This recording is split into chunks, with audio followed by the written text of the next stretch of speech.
Tervetuloa Kornon Törmälän kotitalouskouluun. Tänään pesemme pyykkiä. Mitä nuo tuolla järvessä ovat? Ne ovat niitä pyykkejä.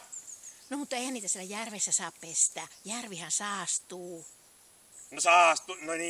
Joo. Mutta kun pesukone ei toiminut, niin on pakko pestä siellä. No mutta sehän on uuni.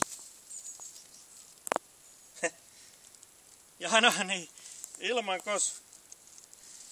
No juu, mutta näin saimme pyykit puhtaiksi kesähelteilläkin.